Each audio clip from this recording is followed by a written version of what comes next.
Most people here in America have very fond memories of Blockbuster Video. If you used to ask most people, even young people, people that are in Generation Z, if they remember Blockbuster Video, they'll tell you, yeah, I remember going there with my family on the weekends and we would get a movie or a game and some popcorn and we would go home and we would watch the movie, we play the game, blah, blah, blah. It was great. We would look forward to it, right? It was an experience. Now at the time, at the latter half of Blockbuster's life, I managed a Blockbuster Video for about 3.5 years. I worked there 5 years total, but I was about an assistant manager for about 3.5. I was specifically right off the rip when I became an assistant manager. I love working at Blockbuster Video. I've mentioned it 1,000 fucking times on this channel, but I love Blockbuster Video. But one of the things that happened in Blockbuster Video is that technology outpaced the retail giant. Technology put us out of business. See, when Redbox, and if you know what Redbox is, Redbox was a service that came out where you can go to a little kiosk outside of a 7-Eleven or a liquor store or a convenience store and rent a movie and return the movie after you watched it and just have a subscription service that way. Then it got to the point where Netflix became a thing where they'll mail you a DVD and it'll come to your house and you'll mail it back. And people was like, whoa, that's crazy. That's insane. This is before streaming. They would mail you a DVD. There's no way that'll work, I was thinking. But it did. The technology actually worked. Redbox actually worked. People utilized that system. People went to the store and got movies out of the Redbox and returned them actually. And Redbox didn't get robbed that much. I mean, in certain places, yeah, did get effed up. But for the most part, Redbox was a viable service for a long time. And I even still see them outside of certain 7-Elevens here to this day. Netflix jumped to streaming, it was over. It was over. But even before they jumped to streaming, the fact that you could just have a movie mailed directly to your house, have a game mailed directly to your house without going there on a Friday and we may or may not have it was amazing for people. But it put us out of business. I remember going to the store one day and Paul, the owner of the particular franchise in that valley, never met him, talked to him on the phone a million times, standing outside the store. Writing was on the wall right there. I already knew what was up. He was like, hey, Jeremy? I was like, yeah. I was like, I already know what it is. It was because Netflix, Redbox, there was no surviving that. Technology outpaced our work, outpaced our service, outpaced anything we could do. The business has started to slow down because a lot of our customers started utilizing the technology. And why wouldn't they? It was convenient. It brought more value and convenience to them. Even though they had these fond memories and these experiences, the convenience took over those fond memories. Just like fast food took over sitting at the dinner table and having a family meal and sharing y'all thoughts for the day. The convenience overtook the what was once valuable. And now we're living in a time where AI is going to outpace everybody's job. Not just AI, but automation is outpacing everybody's job. People that once went to school for these different tech jobs, they help build the systems that drive these AI systems are being replaced by the very AI systems, by the very structures that they help facilitate. They help build their own replacements. The people that are building these machines will ultimately be replaced by the machines themselves that will be almost self-replicating because they will come up with the technology for the machines to be able to do that. This is the time that we're living in. And this is why one of the reasons so many people are having all these issues about their student loans because technology outpaced human usefulness. Most of us, I don't care from the bottom to the top, are probably not as useful to the machine as we once was 10, 15 years ago because the machine is ultimately replacing us and is doing us at such a rapid pace that there's nothing we can do about it. This economic downturn that we're about to experience, everything that everybody is going to is no accident. It's by design. And what scares me is what is our placement if there are no jobs for us? And if you think that you're absolutely safe in whatever industry you're in, you're wrong. You can experience the same thing I experienced with technology overtaking Blockbuster. I know it's a simple service job. I know people don't have respect in the service industry because we're conditioned to have respect based on whatever industry you're working in. But a job is a job, a job is a job. And it can happen in any industry. Don't think that just because you own a phone that you can't be replaced by some AI system that can answer a phone and connect calls and do invoices, the same thing that you've been doing for years. Don't think that just because you're a surgeon that a machine can break down the human body and do the operations, through the automated tools that won't nick or cut, that could be so precise, laser precision to do surgeries on these rich people, not only people like myself who would never be able to afford such a service, but the technology is getting to the point that everybody's going to be replaced. So what happens to all the bodies? What happens to all of us eaters? Because we got to eat. Even when you're a vegetarian, you still got to eat. What happens to us when we're not a part of the production as far as in service of the machine? What happens to us? What happens to you when you're replaced? Because you will be. And that's what it's looked like. The time is coming to that time. Right, with a lot of people. And a lot of people don't know what to do. You understand? Like, they thought that their careers, I get this degree, I'll make enough money to be able to own a home, to own a car, to start a family, and all that shit looks like a goddamn pipe dream now. Like, you just smoking on a goddamn pipe and fantasizing about something that just cannot happen. Owning a house? What? In this economy?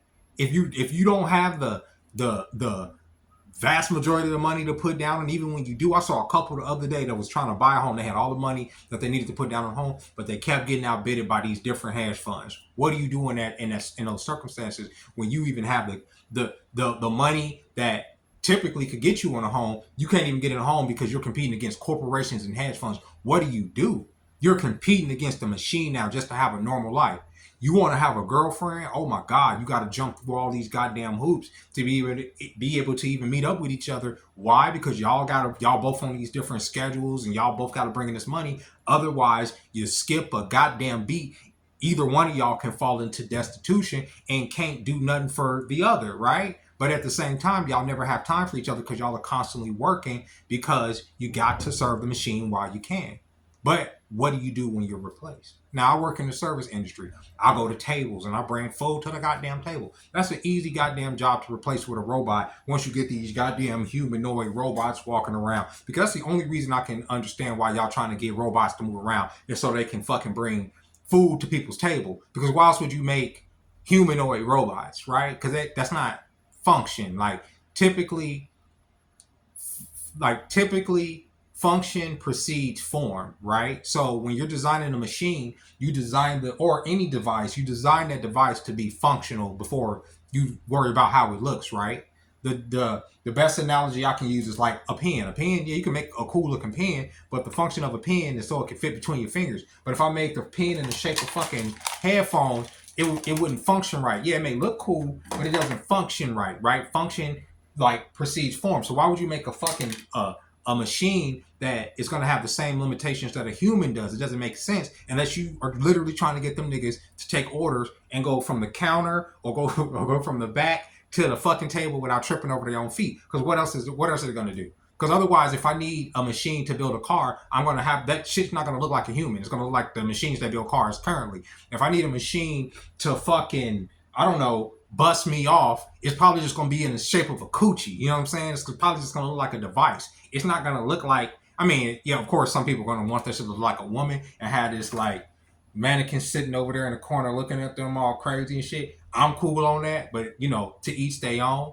But it's probably going to get to the point where the synthetic flesh is going to surpass the actual flesh. We living in some strange ass times right now. And what do you do with the eaters? What do you do with us when there's no jobs? Or do y'all really think that the government is just going to provide us with a stipend for existing? Do y'all think that the powers that be are just going to spoon feed us until we're fucking fat in the face and then let us continue to breed just into infinity? No, they're not going to allow that. There's going to be caveats to that. But to me, and just looking at everything, it seems like they're deliberately trying to crash the system in order for us to experience this crush. And whoever survives, survives. So if your boss or manager or higher up comes to you tomorrow and say that your industry is being consolidated or that your job is a redundancy, what do you do in that instance? What do you do to keep yourself relevant within the machine in the coming years? That's the question. I don't have the answers for it because I don't know. You know what I'm saying? I don't know if these niggas gonna try to use me as compost. I don't know if these motherfuckers gonna ask me to go up into some facility. I don't know what's gonna happen. You know what I'm saying? I don't fear it. I'm actually excited to see what's going on because this is a crazy time to be alive. To see that rich and poor alike are pretty much confused by the times that they live in and don't pretty much don't know how to deal, right? Don't know how to like adjust, right? Because there's a lot of rich people, as I mentioned before, that are going to be poor soon because the industries that made them rich are going to be outsourced to, once again, the machine, right? I'm not just talking about robots. I'm talking about the efficiency of AI systems, the back end, what most people do. Even all these pencil pushers that have even HR. Most people's jobs are on the fucking line right now, brother. What is it? It's still early in the afternoon. I'm sitting up here talking to y'all. Typically, I would just now be leaving work, but I left work early today. They sent me home because there was no business. There was literally no goddamn business today. Why? Because this current city, because of the tariffs, because of everything that's going on, the tourism is fucking in the dumps. It's down in the dumps. So of course, what industry suffers? The service industry. This is a trickle down effect, baby. This is a fucking service city, right? So this is a tourist city. So if people are not coming to America because of tariffs or because of, you know, anti-Americanism or whatever the fuck you want to call it, or the feeling that Americans are xenophobic. I was live the other night and I had a Canadian in there. Thank you guys for joining the live if you were in there. That was saying how he feels, you know, apprehensive about coming here to America because of everything that he's seeing, you know, through the media. And it's not necessarily that's all the truth. Obviously, most of America is safe. Most of America is still beautiful. But the perception of coming here right now is that it's not a welcoming place. And cities like Las Vegas suffer because of that. We experience that from the fucking top to the fucking bottom. You understand? The casino owners are going through it right now. That's why MGM just laid off a good portion of their concierge service. Or some of their a lot of their valets got laid off. They don't know where the money's going to be coming from. I have my opinions about this city and how they can change it around. I personally feel that Vegas needs to stop nickel and diamond everybody downtown, down here, right? You got to pay for parking every goddamn where just to come and walk down Fremont and on the strip. They charging you fucking $19-$20 to fucking park down there. Is insane. And now that I live down here, it's just even dumber. Just like y'all literally charging niggas to park down here is ridiculous. It's stupid. And then you know, resort fees are out of control. Depending on if you're coming out here for an event, the hotel prices spike astronomically for one. Now, niggas ain't trying to experience that. Keep the shit fair. Niggas ain't getting the same amenities they once got coming to the city, sitting in them casinos. And most importantly, in my opinion, the city doesn't cater to a younger audience coming out here. The butt, y'all, I mean, you know, obviously there's butt out here. There's going to always be butt in Vegas because, you know, the quickest thing to do is to, you know, sell butt, right? So you're going to always be able to find butt in Vegas. But the spectacle of it, like the strip club, the veneer, all that stuff, it's down in the dumps now. There's no, you know, there's no veneer to it. There's no glitz. The magic has been sucked out of the city since the corporations have taken over a lot of the casinos and stuff, and they don't give a fuck about the heart of the city like the mob once did. You understand what I'm saying about the feeling of Vegas, about being able to come here and even if you lose money, you have a good time fucking doing it. You don't feel like you got cheated or like you just on this like this fucked up ass amusement park ride like it feels now. To me, when I first came out here, when I first started coming out here as an adult, it was a whole different vibe than it is right now. Everything like, and I'm talking about as far as like downtown and the strip and everything. I'm not talking about the city itself. I'm just saying the tourism part of it. It just feels different now. It just feels different to me. So I can understand why it's down on top of everything that's going on in the world. But that's a trickle down effect. And eventually that trickles down to, okay, we're going to have to close. I mean, we're a high value restaurant regardless, but even then, eventually we're going to have to trickle down because we may close. And what do I do in that situation? What do I do if there's no economy? Because, you know, once I fell in the dumps before, right, there's an economy to latch onto. There's a job to latch onto and to pull yourself up out of that. If you fall into destitution and there's no economy and there's no backup, there's no family, what do you do? There's no friends. What do you do? What do you do in those circumstances? That's what's on my mind right now. That's what's been going on in my mind these days. And it's not because, you know, I'm fearful, because I know that as long as I have faith that there will be abundance. You understand? But I fear that the environment that we all will find ourselves in is just a lot different, you know? I mean, just even watching all these people just panic These people with degrees that are supposed to have these jobs that are supposed to be secure, they're in the same fucking boat. And let's talk about one other thing real quick before I get off of here. Yeah, at any point anybody can get laid off, okay? But what's up with everybody paying all this money for these cars? I never knew that people were paying so much for car notes. People were paying $500 a month, $500 to $600 a month. I mean, if you got it, you got it. Plus insurance, $700 a month for a car to get to work. To me, that's a if you live far away from your job and you could do that, but over time, that's a significant amount of money that can go into something else. But a lot of that shit is going to be corrected. A lot of our overconsumption is going to be corrected in the coming days, and that's all of us, right? So with that being said, y'all, I also wanted to promote the fact that I do have, obviously, I collect toys and all this other BS and whatnot, and I like video games and I like comics and I'm a big old nerd or whatever at heart. I do have another channel. It's called Notland. Now I am going to start posting again too. So if you're interested in like, if you like my content here, and because I don't get into that stuff here as far as like comics and that don't mesh with talking about society and talking about my overall life. That's what this channel's for.